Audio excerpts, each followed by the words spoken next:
Hello बच्चों, कैसे हो आप सभी लोग? बढ़िया। तो अभी तक हमने सर्कुलर मोशन का बेसिक डायनामिक्स देख लिया है और हमने ये भी जान लिया है कि एंगुलर वेलोसिटी जो होती है इंस्टेंटेनियस वाली, वो क्या होती है बेटा? Rate of change in angular displacement, यानी कोणीय विस्थापन में परिवर्तन की दर। ये बात समझ आती है क्या इतनी सी?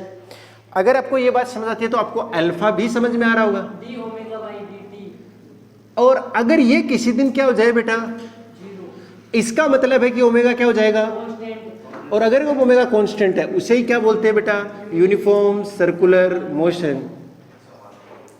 क्या आजकल अपने देश में एक चल रहा है यूसीसी, पढ़ा है क्या? किसने अखबार वगैरह नहीं देखते क्या? यूनिफॉर्म सिविल कोड, समान नागरिक संहिता, उस वैसा ही है, यूनिफॉर्म सर्कुलर मोशन। क्या बेटा? Uniform circular motion. और उस सर्कुलर मोशन के यूनिफॉर्म होने का मतलब क्या है बेटा? मतलब क्या है? अल्फा क्या है? जीरो। अल्फा क्या है? जीरो। अल्फा क्या है? एंगुलर एक्सेलरेशन, मतलब उसके एंगुलर अब स्पीड चेंज। ये बात समझ आ गई क्या? अच्छा, अगर आपको इतनी बात समझ आती है तो इसका मतलब है एक पार्टिकल है और उसका मास कितना है? m, और वो अभी ऐसे घूम रहा है, सुई सुई सुई सुई, कितने से घूम रहा है? ओमेगा से। और मैं मान लेता हूं किस प्लेन में घूम रहा है? हॉरिजॉन्टल प्लेन में। किस में घूम रहा है बेटा? मतलब आप ऊपर से देख रहे, तो ऊपर से देखने वाले को तो डायग्राम ऐसे बनेगा ना, टॉप व्यू है। अरे बोलो। Yes sir. इस पार्टिकल के पास एक वेलोसिटी होगी, अगर इसकी रेडियस r है तो कितनी होगी बेटा? v equals to R omega. अरे होगी कि नहीं होगी? yes, होगी। और ये किस डायरेक्शन में होगा बेटा? सर्कल के टेंजेंशियल में। किस में होगा? टेंजेंशियल में। तो इसका ये ओमेगा कांस्टेंट, आर कांस्टेंट, तो ये v भी क्या हो जाएगा? तो बेटा ये वेक्टर v क्या होगा? बोलो। कांस्टेंट नहीं होगा। कैसा होगा बेटा? वेरिएबल, क्योंकि ये वेलोसिटी है। तो इस पार्टिकल की वेलोसिटी कांस्टेंट, स्पीड कांस्टेंट होगी। क्यों कांस्टेंट नहीं है वेलोसिटी? क्योंकि डायरेक्शन बदल रही है। क्या बदल रही है? हर पॉइंट पर डायरेक्शन बदल रही है। डायरेक्शन बदली मतलब वेक्टर बदला, वेक्टर बदला मतलब बस बात खत्म हो गई। ये वेरिएबल है। और अगर वेलोसिटी चेंज है तो इसका मतलब इस पार्टिकल का जो एक्सेलरेशन है वो क्या आएगा बेटा? और वो हमने कल बात कर चुके हैं। वो कितनी आती है बेटा? ऐसे आता है v² बाई एक दूसरा फॉर्मूला और था ओमेगा स्क्वायर। ये बात समझ आ गई? और इसका नाम क्या था? हट, वो तो ये होता है सेंट्रीपिटल एक्सेलरेशन। यानी सर्कुलर मोशन में बने रहने के लिए जिस एक्सेलरेशन की रिक्वायरमेंट होती है उसे क्या कहते हैं अपन? सेंट्रीपिटल एक्सेलरेशन, यानी अभिकेंद्रीय त्वरण। ठीक है ना? अभी त्वरण की बात कर रहे हैं। अरे ये बात इतनी समझ में आती है क्या आप लोगों को? अच्छा, अब देखिए मैं क्या बोल रहा हूं। आज अपन पढ़ने वाले हैं जिसमें ओमेगा कांस्टेंट रहे या अल्फा क्या हो जाए? जीरो हो जाए। इतने में कोई दिक्कत है क्या? पक्की बात है क्या? ओके। उसके अलावा तो ये तो बहुत ही एकदम सिंपल केस हो गया यहां से यहां तक का, इसको तो क्या ही समझना था। अब देखो बेटा, हम काइनेमेटिक्स देखने वाले हैं। क्या देखने वाले हैं? काइनेमेटिक्स। किसी बालक को जो हमने वहां की काइनेमेटिक्स में पढ़ के आए थे उसके इक्वेशन ऑफ मोशन याद है क्या? v equals to u plus at, दूसरा s equal to ut plus half at square, और तीसरा, अच्छा ध्यान से देखिए ये किसके लिए बेटा? ये किसके लिए? हाँ, ये तीनों के तीनों तभी लगाने हैं जब a क्या हो जाए? कांस्टेंट हो जाए। और अब मैं जो इस सर्कुलर मोशन के लिए करने जा रहा हूं उन सब के लिए इसलिए करेंगे कि उनका एंगुलर एक्सेलरेशन क्या हो जाए? कांस्टेंट। यानी अल्फा क्या हो जाए बेटा? अगर अल्फा कांस्टेंट है तो हम कुछ बदलाव करने वाले हैं, मतलब कुछ इक्वेशन को डेराइव करने वाले हैं। और वो डेराइव कहां से होगा? यहीं से होगा। सबसे पहले यहां से डेराइव करो बेटा। तो ध्यान से देखिए, इसका मतलब क्या है? Alpha is equal to D omega upon D T. तो D omega is equal to कितना आ गया? Alpha D T. दोनों साइड क्या कर दूंगा? जब टाइम जीरो है तो मैं मान लेता हूं कि इनिशियल स्पीड कितनी है? Omega naught. और जब टाइम टी हो गया तो मान लेते हैं कितनी है? ओमेगा। बताओ बेटा इसका क्या आएगा? ओमेगा ही आएगा इंटीग्रेशन, और upper limit minus lower limit रखेंगे तो omega minus is equal to, अब ध्यान से देखने वाली बात यह है बेटा कि अगर ये अल्फा कांस्टेंट है तब तो इंटीग्रेशन से बाहर आएगा, और अगर कांस्टेंट नहीं है तो नहीं आएगा।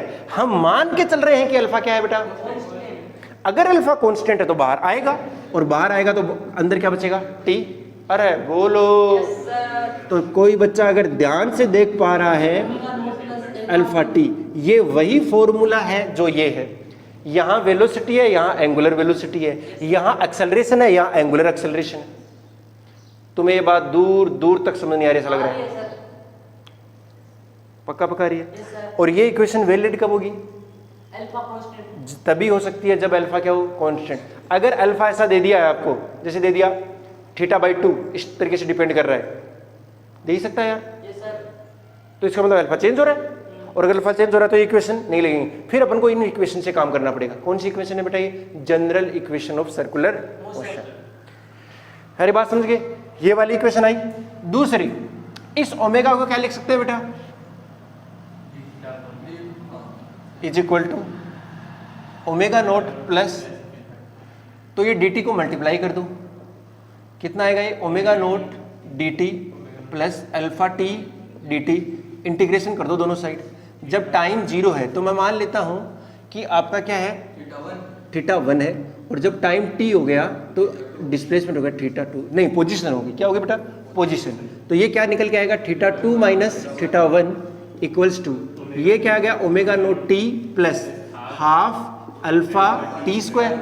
अरे बोलो यार, इसको अपन क्या लिख सकते हैं बेटा, एंगुलर डिस्प्लेसमेंट। अरे चेंज इन एंगुलर पोजीशन, कोणीय स्थिति में परिवर्तन, क्या होगा बेटा, कोणीय विस्थापन, एंगुलर डिस्प्लेसमेंट। तो इसको मैं क्या लिखता हूं, सिंपल थीटा।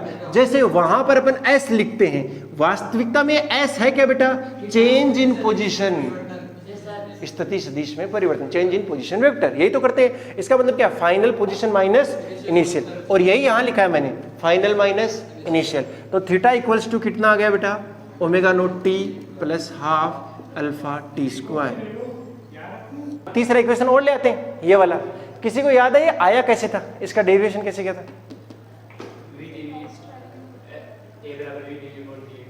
हमने वहां पर लिखा था a equals to V D V upon D X या डी एस।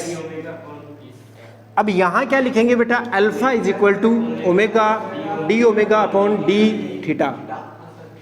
कैसे लिखा ये चीज मैं बता देता हूं, क्योंकि अल्फा इज इक्वल टू कितना होता है बेटा, D omega by D T. मैं एक काम करता हूं, डी थीटा से मल्टीप्लाई भी कर देता हूं और डिवाइड भी कर देता हूं। तो alpha is equal to D omega, इस डी थीटा को इधर लिख दीजिए, और ये क्या बनेगा, D theta by D T, और ये क्या बन गया है ओमेगा, और ये क्या बन गया, डी ओमेगा अपॉन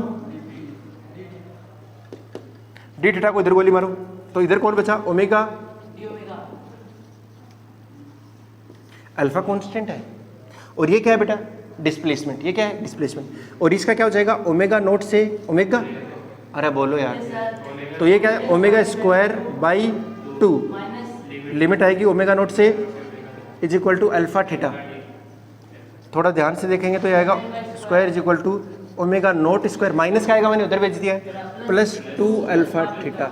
और ये अपनी तीसरी इक्वेशन भी आ चुकी है। ये है काइनेमेटिक्स की तीनों इक्वेशन, किसके लिए, सर्कुलर मोशन के लिए। बट याद रखिए लगेंगे तभी जब अल्फा क्या होना चाहिए, कांस्टेंट। ये दिमाग के अंदर ही बैठा लीजिए, वरना हम क्या करेंगे बेटा, ये काम करेंगे जो लास्ट क्लास में क्वेश्चन कराए थे मैंने बड़े बड़े। हाँ। अरे भाई बस वही वैसे ही, बस अब नोट कर लीजिए आप लोग इसको। क्वेश्चन है बेटा एक, है ना, एक पार्टिकल है, उसकी रेडियस है 1 मीटर, ठीक है ना, और 1 मीटर के अंदर वो जा रहा है कितनी स्पीड से, 2 मीटर पर सेकंड से। कितने से घूम रहा है बेटा, 2 मीटर पर सेकंड। उसकी ये क्या है, स्पीड है। हाँ, तो कैलकुलेट करो उसकी एंगुलर स्पीड कितनी आएगी, उसका टाइम पीरियड कितना आएगा, फ्रीक्वेंसी कितनी आएगी, कर दीजिए सारी चीजें।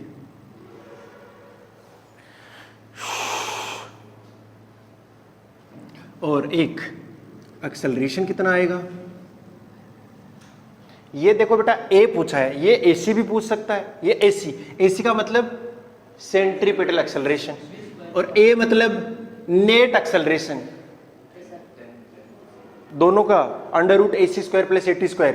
कल परसों ही किया हमने लास्ट क्लास के अंदर। चलिए निकालिए इतनी सारी चीजें एक बार, फिर मैं अगला क्वेश्चन और लिखता हूँ।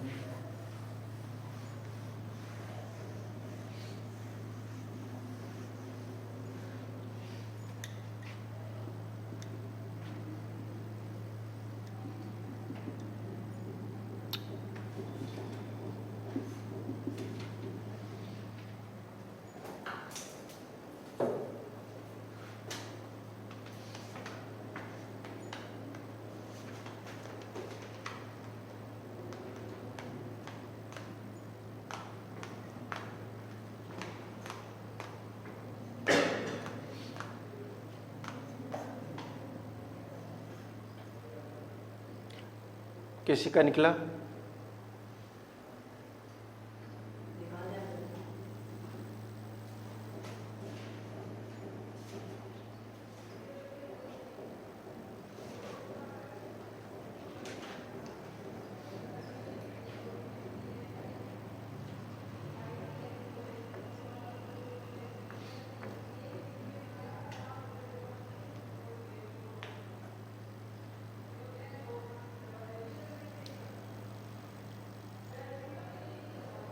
ओमेगा की वैल्यू 2।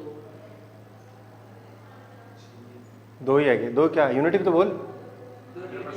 क्या कर रहा है रेडियन बेटा तेरा यार? तो देख लो जरा फटाफट। तो v = क्या होता है r ओमेगा, तो ओमेगा आ जाएगा v/r यानी 2 रेडियन पर सेकेंड, ये हो गया। दूसरा टाइम पीरियड कितना आएगा बेटा?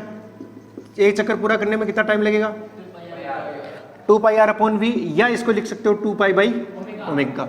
अब ध्यान से दीजिए, देखिए इस r को नीचे ले v/r और वो ओमेगा ही है, नहीं है बात समझ गए? तो v = r ओमेगा रख दो, r से r कट जाएगा, ओमेगा है। अच्छा तो t = कितना आएगा बेटा? पाई सेकेंड, यही आएगा। ओके फ्रीक्वेंसी कितना है बेटा?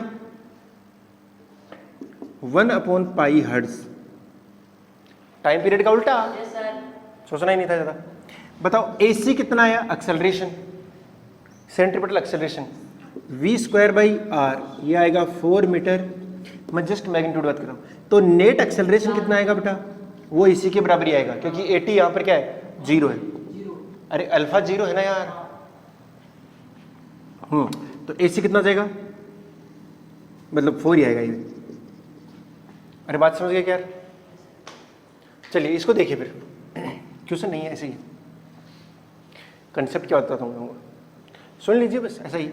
मान लो कि ओमेगा कांस्टेंट वेलोसिटी से, कहेंगे कांस्टेंट एंगुलर वेलोसिटी से घूम रहा है, ठीक है ना? बताओ 3 पार्टिकल है जैसे A, B और C, इन तीनों में से स्पीड किसकी ज्यादा होगी? C की स्पीड ज्यादा होगी, मतलब VC > VB > V है। और वो हो क्यों रहा है बेटा? क्योंकि हम कंपेयर करेंगे किससे? ओमेगा r से। जिसका रेडियस ज्यादा बनेगा उसका स्पीड भी ज्यादा बनेगा, क्योंकि अगर आप ध्यान से देखो तो इसको इतना छोटा सा ही सर्कल कंप्लीट करना है, लेकिन इसको तो इतना बड़ा करना है, इसको तो और भी बड़ा करना है, लेकिन सबका टाइम तो सेम है भाई साहब। अरे मान लो कि ये सीधे एक ही रोड पे है, रोड समझते हो? छड़, उस पर है ROD, तो उसके ऊपर अरे एक साथ आएगी नहीं? अरे एक साथ आ रहे हैं ना, इसका मतलब सबका टाइम तो क्या है? सेम। अगर टाइम सेम है तो इसको तो कम रेडियस वाले सर्कल में घूमना है, तो धीरे चलेगा तो भी काम, और इसको ज़्यादा से चलना है पड़ेगा, चलना ही पड़ेगा, कोई चारा नहीं है इसके पास। तो जितना दूर जाते जा रहे हैं उतना ही उसकी स्पीड बढ़ती जा रही है। मेरे को एक चीज़ याद आ रही है, जो अपना मेला लगता है ना यहाँ पर, कौन कौन है जो मेले में गया है? नहीं गया है, ये बता दो मुझे, मैं उसका मुंडा देखना चाहता हूँ जो आज तक किसी मेले में नहीं गए और उसके अंदर झूला नहीं झूला है। तो फिर क्या ही किया? झूला झूला है सभी ने, उसके अंदर वो ऐसे से घूमता है, ध्यान देखिए वो सर्कुलर मोशन में है, लेकिन वो सारे के सारे पाइप जो होते हैं उसके सेंटर से कनेक्टेड रहते हैं और वो भी साथ साथ में घूम रहे होते हैं। अगर कोई आदमी उस पाइप के सेंटर के पास में हो जाएगा वो धीरे धीरे घूमेगा। और कई बार क्या करते हुए देखा भी मैंने, एक आदमी रहता है वैसे पकड़ते हुए चलता रहता है, धीरे धीरे सेंटर के पास में रहता है वो। नहीं गौर किया तो क्या ही कर सकते हैं? जो अरे मतलब झूला ऐसा है,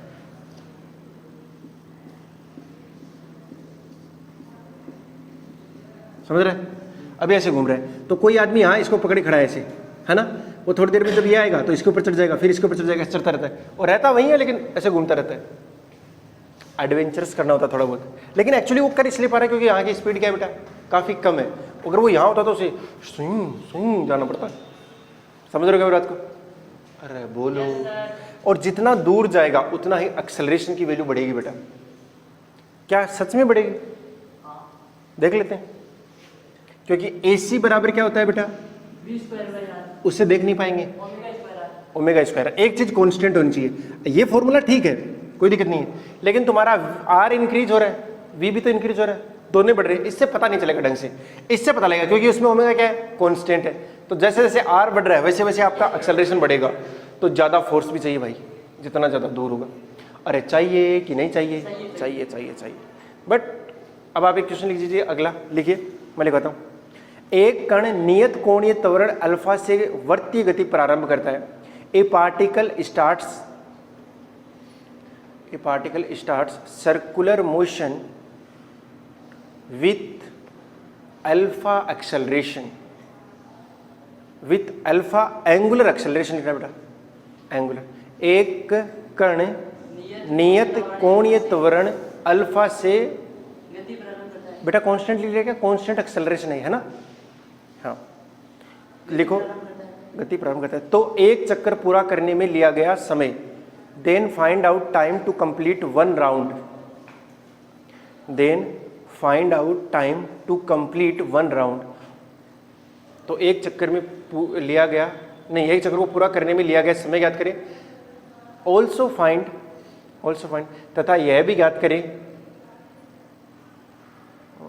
नहीं, ऑल्सो फाइंड टाइम, ऐसे लिख लो, ऑल्सो फाइंड टाइम, तथा वह समय ज्ञात करें जब कण का, also find time when it's tangential acceleration, when its tangential accelerations and centripetal acceleration becomes equal, जब इसका स्पर्श रेखीय त्वरण तथा अभिकेंद्रीय त्वरण समान हो जाए। also find out time when its tangential acceleration and centripetal acceleration becomes equal। जरा कीजिए आप एक बार थोड़ा सा कोशिश। नहीं हुआ क्या अभी तक? ये क्या अजीब आंसर लेके आया तू, बहुत ही भयंकर आंसर ला रहा है। अरे बेटा स्टार्ट कहाँ से कर रहा है? रेस्ट से स्टार्ट कर रहा है, मोशन को स्टार्ट कर रहा है। इसका मतलब इनिशियल, हाँ क्योंकि स्टार्ट कर रहा है ना, प्रारंभ कर रहा है का मतलब ही यही है। ठीक है, इसके बाद में लगा दीजिए S equal to omega naught T plus half alpha T square, और अल्फा कॉन्स्टेंट गिवन है, कितना अल्फा ही दे रखा है वो। अरे बोलो यार, तो S कितना हो जाएगा? वैसे मुझे कितना लिखना, थीटा, और ये कितना हो जाएगा 2 पाई, ये 0 हो गया, प्लस में हाफ अल्फा टी स्क्वायर, हाँ तो ये 4 बन जाएगा, तो T आएगा 4 पाई अपॉन अल्फा। दूसरा एक और दिया था मैंने कि आपको वो टाइम बताना है जब आपका क्या हो जाएगा बेटा, AC इक्वल टू 80। नहीं आई बात समझ में? कोई बच्चा बताना चाहेगा इसका 80 कितना है? इसका रेडियस लिख लो यार, आपने रेडियस लिखा नहीं था, 1 मीटर। सर्कल का रेडियस कितना है बेटा? 1 मीटर। जिस सर्कल में रोटेट हो रहा है या मोशन कर रहा है उसका रेडियस है 1 मीटर, गिवन नहीं था। हाँ अब निकालो, चल बेटा 80 की वैल्यू कितनी आएगी? R अल्फा, बोलो। तो इसका मतलब 80 बराबर कितना जाएगा? अल्फा R तो 1 हो गया। अच्छा AC कितना होता है? तो इसका मतलब ये किसके इक्वल आ जाएगा? V स्क्वायर के। और V किसके इक्वल होता है? R ओमेगा के, और R कितना है? 1। तो इसका मतलब ये किसके इक्वल होगा? Omega square. और ओमेगा किसके इक्वल होता है बेटा? ओमेगा होता है omega naught plus alpha T. अरे यस और नो? ओमेगा नोट कितना है? 0। अरे भाई हर बार हर चीज़ बंद थोड़ी ना होती। तो AC बराबर कितना आएगा? Alpha square T square. अब ये दोनों को बराबर कर दो। तो जैसे मैं बराबर करने जाऊंगा AC इक्वल टू 80, तो कितना आएगा alpha square T square equal to alpha, एक अल्फा से अल्फा गया तो टी बराबर आएगा 1/√अल्फा। सही है बेटा?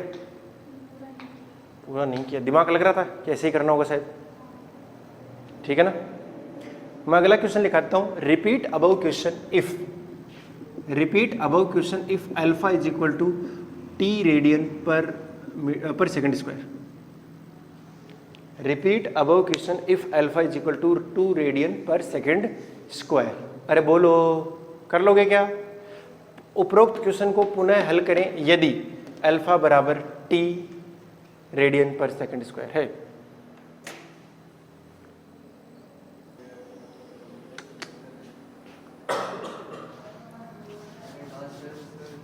अब देखना मेरी स्पीड। चलिए इसको क्या लिख सकते हैं बेटा, D omega upon D T equal to कितना है टी। तो डी ओमेगा कितना आएगा टी डी टी। जब टाइम आपका 0 है तो ओमेगा कितना है 0, जब टी हो जाएगा तो ओमेगा हो जाएगा। इसको सोल्व करेंगे तो omega is equal to T square by 2। धीरे बोलिए, तो ये कितना आएगा D theta by D T is equal to T square by 2। तो अपन क्या लिख सकते हैं, D theta equal to T square by 2 D T. जब इसका इंटीग्रेशन कर देंगे अपन तो 0 से टी और ये 0 से थीटा, तो ये थीटा इक्वल टू कितना आ जाएगा टी क्यूब बाई 6। और ये मुझे कितना करना है, एक चक्कर पूरा होने के लिए 2 पाई करना है। अरे बात समझ आ रही है क्या? Is equal to T cube by 6। तो ध्यान से देखिए, टी क्यूब इक्वल टू कितना आ जाएगा 12 है पाई, तो टी की वैल्यू आएगी 12 पाई क्यूब रूट ऑफ 12 है पाई। हाँ दिखाओ, सही है?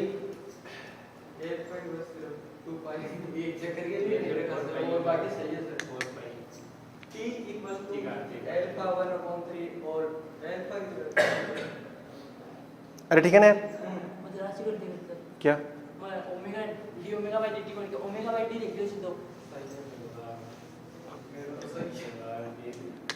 अद्भुत, 7 करोड़।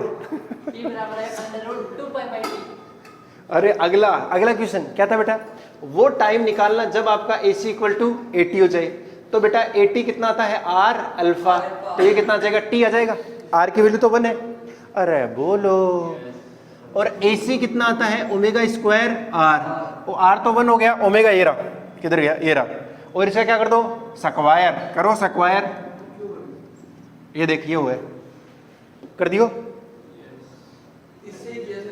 समझ आ रही की बात, ये स्क्वायर होगा T square by T raised to power 4 divide by 4, R1 हो गया, ये इसी है। अब दोनों को क्या कर दो, equate, T raised to power 4 upon 4 is equal to T, तो टी क्यूब इक्वल टू 4, तो टी क्यूब इक्वल टू 4 की पावर 1/3। किसी का आप आया है? तुम्हारा आप आया? बढ़िया बेटा, हो गया बेटा। एक क्वेश्चन लिखिए अगला, ए particle is moving on a circular path of 1 meter radius. A particle is moving on a circular path of 1 meter radius if its tangential speed is 10 meter per second. If its tangential speed is 10 meter per second and it is retarding uniformly with constant alpha retardation, and it is retarding with constant alpha retardation। लिख लिया ना इतना? ठीक है। then find out time when its speed becomes half। then find out time when its speed becomes half। also find out total angular displacement। चलो आप लोग लिखिए, एक कण 1 मीटर त्रिज्या के वर्तीय पथ में घूम रहा है। एक कण 1 मीटर त्रिज्या के वर्तीय पथ पर घूम रहा है। देख लिया? यदि एक कण 1 मीटर त्रिज्या के वर्तीय पथ पर घूम रहा है यदि इसकी रेखीय चाल 10 मीटर पर सेकंड है, यदि इसकी रेखीय चाल 10 मीटर पर सेकंड है तथा यह नियत कोणीय मंदन अल्फा से मंदित हो रहा है, अल्फा से मंदित हो रहा है, तो वह समय ज्ञात करो जब इसकी चाल आधी रह जाए, तो वह समय ज्ञात करो जब इसकी चाल आधी रह जाए।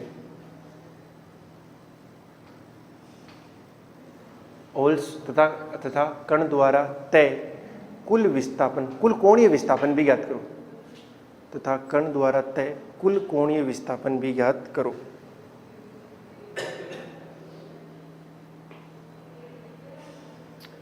चलिए कैलकुलेट कीजिए जरा आप थोड़ा सा।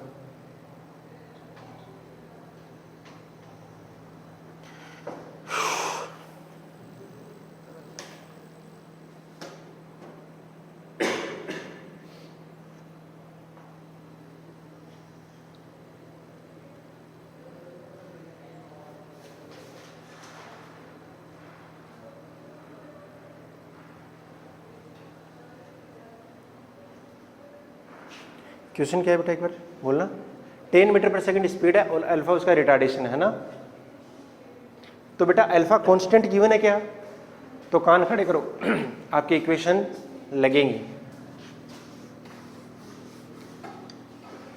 कल 10वीं वाले बच्चों ने एक डिसीजन लिया कि हम आज एक पोस्टर लाएंगे और यहाँ टांगेंगे, कृपया पैर उठा उठा कर चलें और अपने सभ्य होने का परिचय दें, अन्यथा असभ्य तो पशु भी होते हैं। क्या आप अपने आप को पशु मानते हैं? Question mark. अगर हाँ तो रगड़ के चलिए, नहीं तो उठा उठा के चलिए। गलने दें, मैं चाहता हूँ कि कोई गले। देखा नहीं एक दिन हुई थी लड़ाई, छोटी हो ओ भाई भाग गए फिर वो हैं टेलीविजन में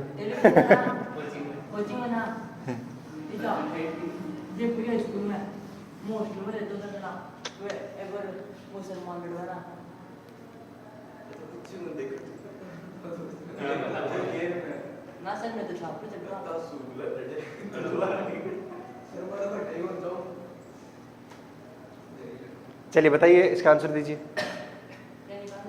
हाँ सोच ले क्या निकालने।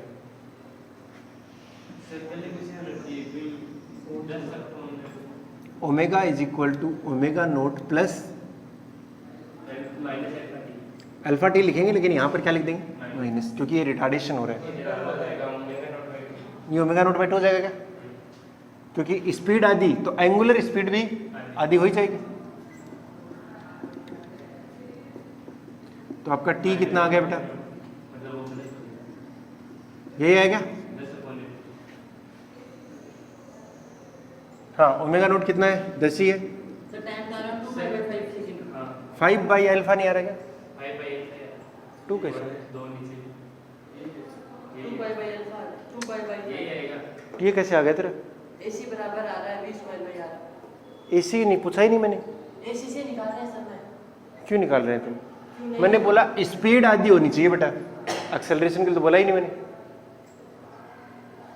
स्पीड आधी, अगर v आधा हो रहा है तो ओमेगा भी आधा ही हो गया तो ओमेगा नोट बाई 2 आया। अब देख लो इसको इधर ले जाओ, इसको इधर ले जाओ, तो ओमेगा नोट बाई 2 बचेगा, अल्फा का डिवाइड कर दिया आंसर आ गया। और ओमेगा नोट भी कितना आएगा, 10 ही आएगा। अगर v equal to R omega होता ही है, अरे होता है कि नहीं होता, तो ये आर तो 1 दिया हुआ आपको, ओमेगा 10 आ गया तो वही तो रख दिया मैंने ओमेगा नोट इनिशियल।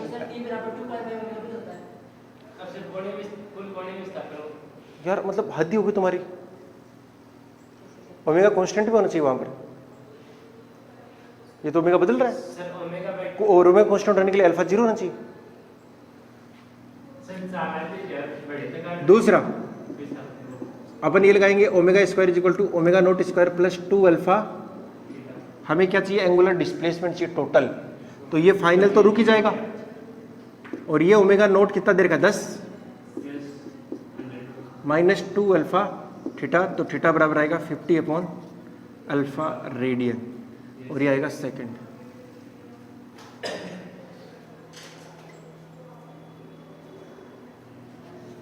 अगला क्वेश्चन लिखो बेटा, एक कण वर्तीय गति में है, ए particle is in circular motion. लिख लो, पहले लिख लो फिर।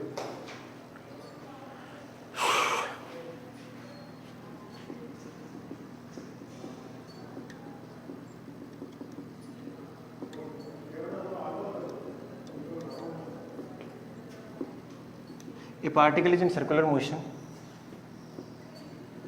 and its speed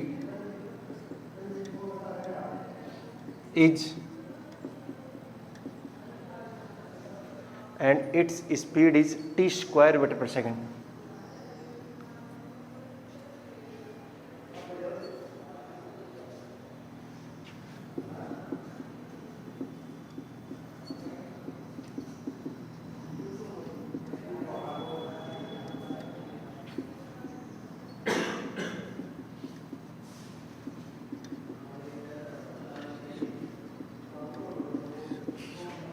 ये त्रिज्य लिखा है बेटा,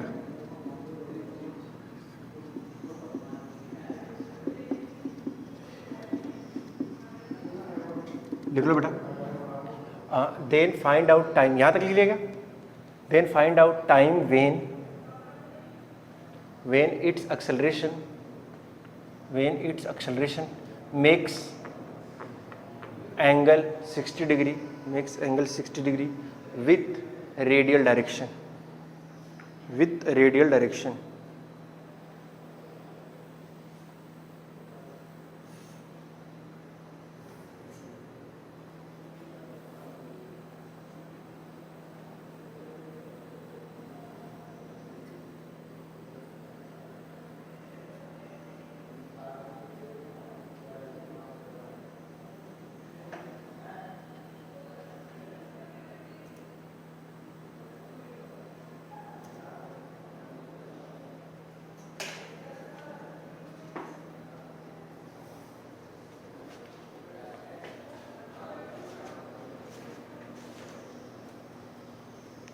समझ आ रहा है क्या बेटा?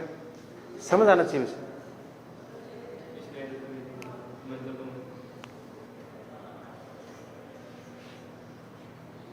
देख कैसे करेंगे बेटा? तो अपना नाम क्या बताया था? खुशबू। कैसे करेंगे इसको?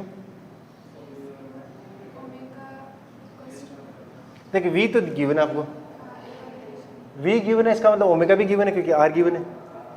तो ओमेगा क्या आ गया बेटा? टी स्क्वायर ही आ गया।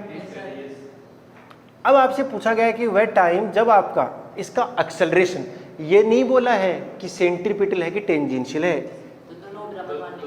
बराबर कैसे मान लेंगे? ऐसे ही दिमाग खराब है तुम्हारा? क्यों मान लेंगे बराबर? बराबर होता तो 45 डिग्री एंगल होना चाहिए था।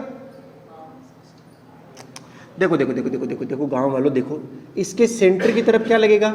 AC, और इसकी इस डायरेक्शन में क्या लगेगा? AT, और दोनों का आएगा A नेट। ये इसको बोलते हैं एक्सेलरेशन, इसको बोलते हैं सेंट्रीपिटल एक्सेलरेशन, इसको टेंजेंशियल।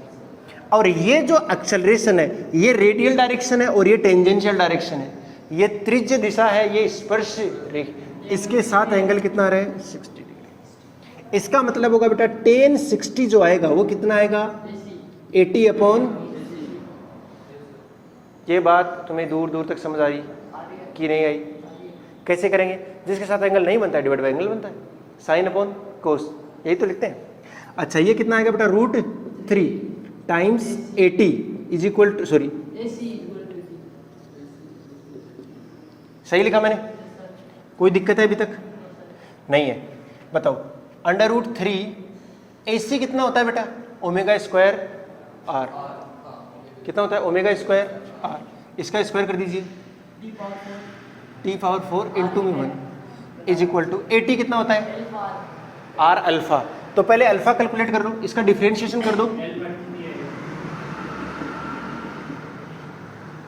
जन्नत जाओगे बेटा? अरे यार बोलो।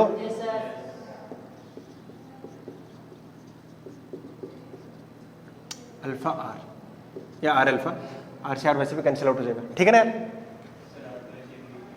T से T गया तो T³ इक्वल टू कितना आया? 2 बाई, तो T इज इक्वल टू कितना आएगा? 2/√3 आंसर। किस किस को लग रहा था कि मैं ऐसे कर देता, ऐसे रास्ते पे चलता तो, या ऐसे दूर दूर तक हवा ही नहीं लगी कि ऐसे भी करना था, थोड़ा टाइम शाम तक का टाइम देता तो कर देता, सोच नहीं पा रहे थे। शाम तक शाम तक तो मैं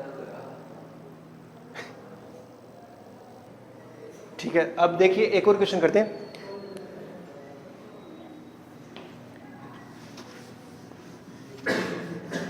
हाँ सर इधर से पूछ गया 19 मिनट को ऐसे करते हैं। कर देते हैं, देख लीजिए एक बार।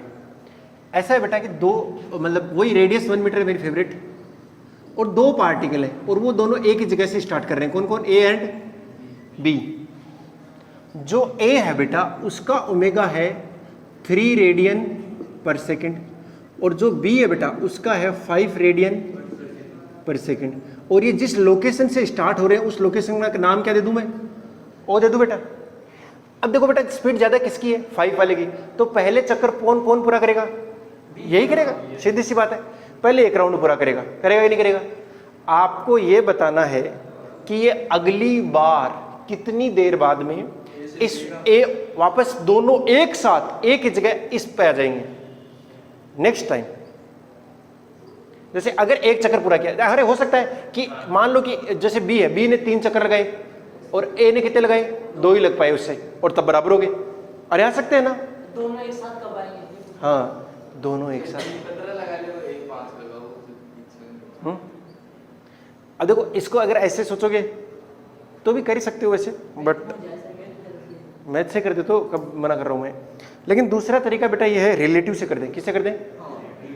रिलेटिव से करेंगे ना तो देखने में ज्यादा आसान पड़ेगा कि एक को रेस्ट में मान लो और दूसरे को भगा दो। तो किसको भगा दें? बी को भगा दें क्या? ए के रिस्पेक्ट में? तो angular velocity of A with respect to,